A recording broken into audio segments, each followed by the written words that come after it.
Peter's Square. Pope Francis was just there yesterday afternoon for an Easter Mass, his final public appearance and his biggest appearance since being released from the hospital last month. The Pope was admitted in February because of a bad case of pneumonia. The 88-year-old pontiff was the first Latin American pope and the first Jesuit to lead the Roman Catholic Church. Joining me to talk a little bit more about this is Father Paul Rourke of Fairfield University. Thanks for being with us tonight, Father. Pleasure. Yeah, Thank you for inviting me on. Yes. Well, first of all, many people might not realize that all Jesuits are Catholics, but not all Catholics are Jesuits. Explain a little bit about this Pope's order and what he brought to the world, his views. Yeah.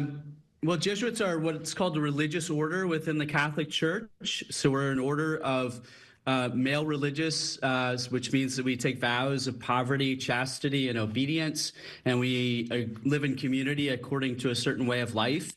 And Pope Francis very much was shaped by his life as a Jesuit. He had been the provincial, which is the superior in Argentina of the Jesuits, and very much in his statements, in his style, in so many of the emphases of his pontificate demonstrated that he was a Jesuit. That whole emphasis on encountering people where they are, which he pushed, of going to the margins, of working with those who are excluded and on the fringes of society and of our world.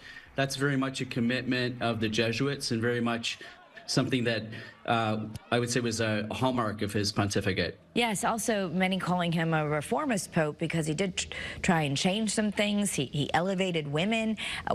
We're going to talk about conclave coming up, and I know we don't have a lot of time, but briefly, what do you think comes next? Will his ideas be continued, or do you see a shift? Yeah.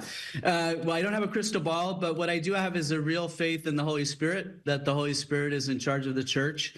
And I think that, nobody really, before the conclave, predicted in 2013 that a Jesuit from Argentina would be elected. And we were surprised, and I think most of the church has been very pleasantly surprised, and the world has been pleasantly surprised.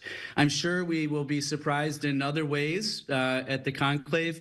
I guess I would be somewhat surprised if the new Pope went in a fundamentally different direction, just as I think Pope Francis very much built on what his predecessors did. He built on what Benedict and John Paul did, although obviously he had a certain different style and emphasized certain things in different ways.